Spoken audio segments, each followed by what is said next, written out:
Jack Hewitt, and right now Kading is the leader. And we see some cars running up on the cushion, but most of them down on the bottom.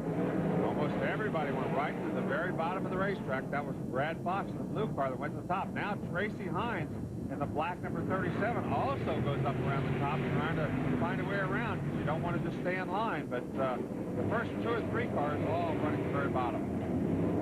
That is Beechler running to the inside of Hines. And does Beechler have a flat left rear, or is it just a right rear?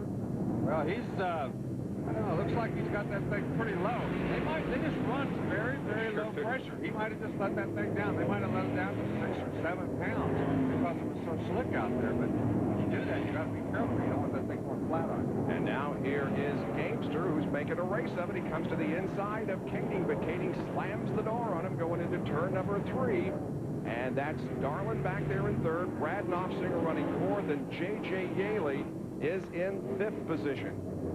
Well, when you're running the bottom, you got to make sure you stay right on the very bottom. Look at this. He climbs up that bank. Got him. And Kading just got off of there about a half a car length wide, and Russ Gamester went right up on that bank on the inside, used it to his advantage, and went right on by him. Bit of a berm there, and Knopfsinger, or rather Gamester, took advantage of it and made the pass. Now we've got a battle for 2nd as Kading goes to the high side and Darlin stays on the bottom. Yeah, there's Knopfsinger. He's come up to 4th position. Hines back to 5th, and Beechler in 6th. So Hines is he's moved up several positions. Let's watch him for a while up here on the high side of the racetrack. Maybe he's got some moisture up there that is to his liking and to the car's liking. This racetrack is going to change a couple of times during this 100 laps. So if you're the guy that figures out the fast way first, you're going to have a big advantage. And it's a lot easier when you're running back there than it is when you're running it first. Because if you're running it first, you're going to run where you're at until somebody shows you they're faster.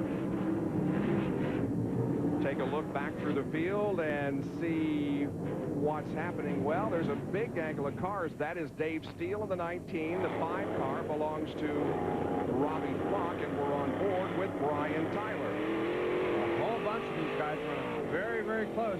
You can see several of the guys running right down the bottom. That's Tyler, right down on the very bottom, even climbing up on that inside bank just a little bit, trying to stay low. This is 13th, 14th, and 15th right here. That's Rager, Tyler, Steele, Flock, and Jerry Coons Jr. running 12th, 13th, 14th, 15th, and 16th. On board with Tyler once again as we look back, and that's Flock, who's also trying to get that left front tire up on the little bit of a berm that's built up on the bottom of the racetrack. Well, before long, these guys are going to wear this bottom out. Sooner or later, the bottom's going to go completely away. And I think you're going to see the cushion come back in. The guy that picks the right time to move up there is going to have the big advantage.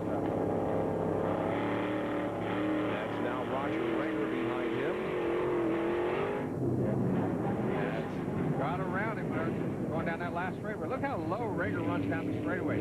He's trying to stay in the moisture down on the very bottom of the racetrack, going down the straightaway. That's the reason he's running so low. Flock in 15th.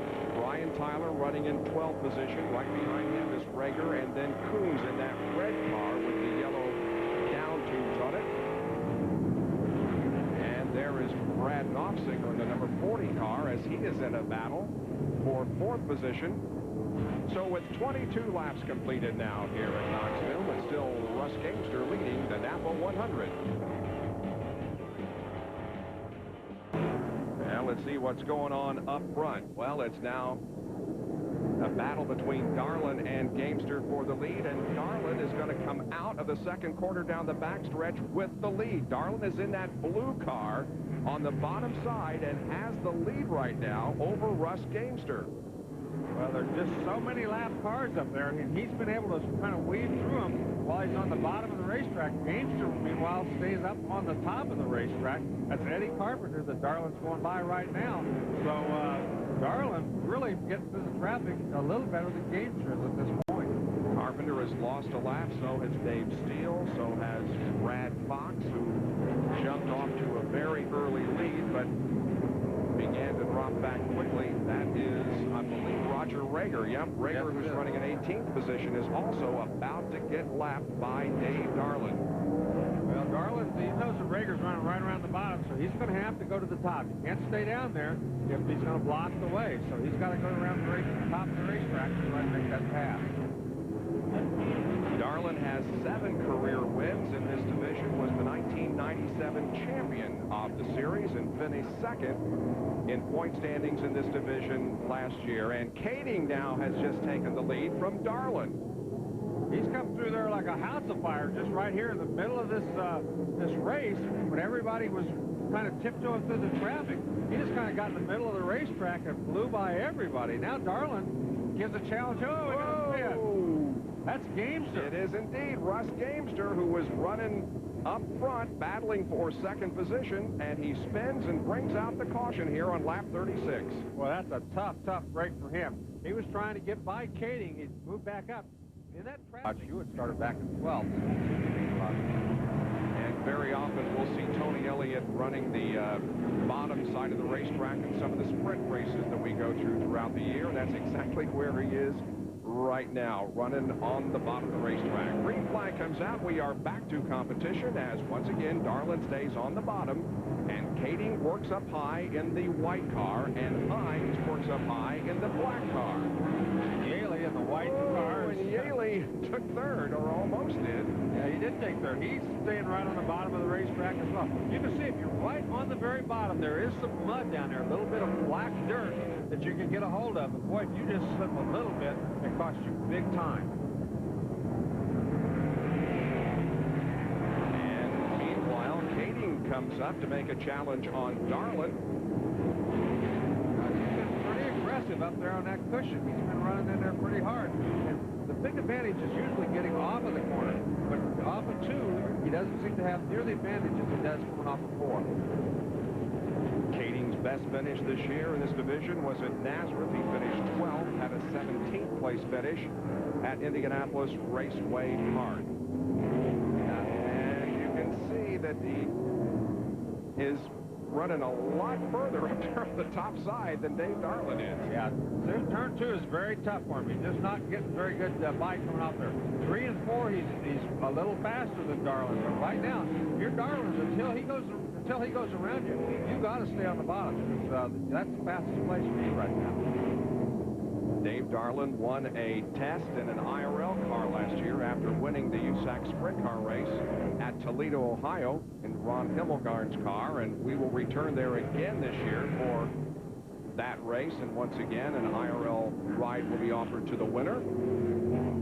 And right now it is just about as close as you can get, although the cars aren't running anyways close to each other. They are very close in terms of who has the lead. Yeah, Kading seems to be making a little ground on him. He's just very slowly but surely gained a car length on him. It's taken him about 5 laps to do it. So if either one of these guys makes a mistake, Dave Darland just made the mistake. He got up in the slick stuff, and that's going to give the lead to Brent Kading going down the back straight. And so now is Kading going to move to the bottom, do you think? I don't think so. I think if I'm passing him up here, I'm going to stay up here until somebody comes and shows me the faster way to do it.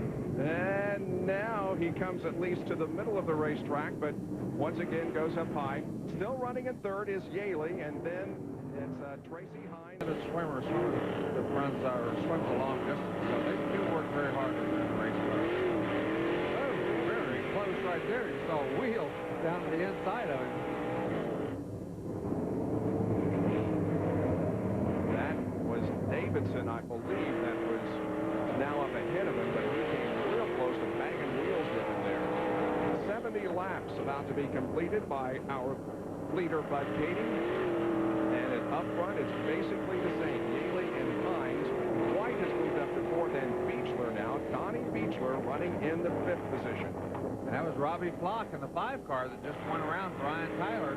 He too running right at the Stefan right in front.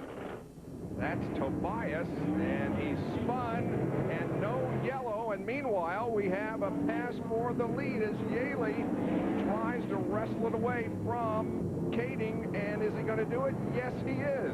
Well, he's persevered on the bottom of the racetrack, just run around there very silently, very smoothly, very slickly.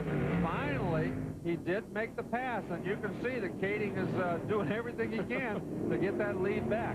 Now, he's going to be able to gain on him a little bit here, but coming off of 2 is the worst place on the racetrack for the high groove right now. Yep, look how far Yaley pulls ahead coming off of corner number 2.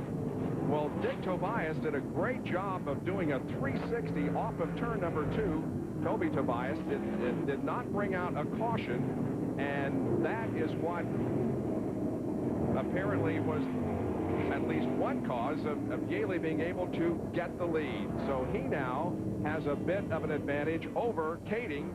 Hines, White, and Beechler complete the top 5 with 27 laps to go. Okay, green flag is going to come out at the conclusion of lap number 92. Some cars have dropped out of the race since we had the commercial break. Russ Gamester is out, and so is Derek Davidson. And the green flag does come out, and let's see who's going to win this battle between high and low. It's Yaley on the low side with Tracy Hines now taking 2nd place from Bud Kading. But now Hines moves up to the high side. Yeah, he moved up to the high side very, very quickly once he got around Bud Kading. Kading, when he put on that softer tire, he might have out-tricked himself because it should be faster the first couple of laps, but he actually lost his spot in that restart. So not working nearly as well as he had hoped.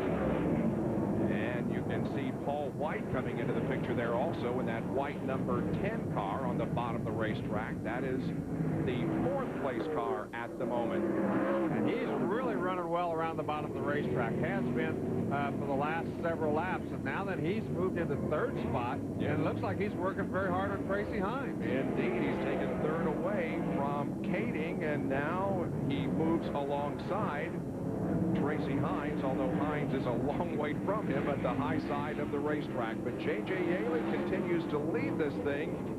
And Donnie Beechler has pulled into the pit area. He was running up in the top 5, and a similar situation that happened in Indianapolis last week. He had moved up from the 9th row, started on the outside of the 9th row, and moved up into the top 10 when he had mechanical problems. Here tonight, he has run to the top 10 virtually all evening and drops out here late with a mechanical problem. So we continue to watch this race now for 2nd position. White on the left of your screen, Tracy Hines up high in the black 37, and Bud Kading there also. And Paul White makes up a lot of ground once again coming off of turn number 2. Well, he almost gets into a car that pulled clear up into the infield, almost got back on the racetrack. But look at this. White now has moved in to that 2nd position. And if you remember in Phoenix, Arizona, Paul White and Tracy Hines had a little altercation as they were running for the lead down there. That's the race that White went on to win. He finished 9th in the point standings last year in this division and was the Rookie of the Year in this division in 1999. 98 laps have been completed. 1 more to the white flag and 2 more to the finish of the race. And there they are. Now it's a side-by-side battle between Kading in the 44 and Tracy Hines in the 37. White flag out. 1 more lap to go. There's Yaley. He's going to lead. Look at Dave Darlin. He's down on the inside. He's challenging both of those guys in that bottom groove. So everybody still has a chance to run 3rd right now because all 3 of those cars are very close. Let's see how things shake out here in the final half lap. J.J. Yaley will come off of corner number 4 and win the Napa 100. There's the checkered flag. Finishing in 2nd position is going to be White, then Tracy Hines, then Darlin, finished in 4th. Kading ran back to 5th spot after leading a lot of this race. Kristen Yaley, J.J.'s wife, is ecstatic. It's the first win for a Bob East Wrench Silver Bullet car on dirt since Chuck Gurney won at DuQuoin in 1996. J.J. Yaley wins here after starting in 8th position.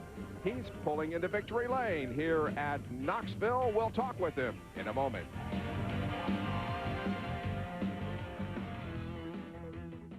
Top 10. J.J. Yaley wins the race, and Paul White finished 2nd. Tracy Hines 3rd, then Dave Darlin, and Bud Kading, who led a long way in this race, ended up finishing in the 5th position. Here is 6 through 10 now. Tony Elliott 6th. Jerry Coons Jr. was 7th, followed by Eric Gordon, Robbie Flock, and Brian Tyler completed the top 10.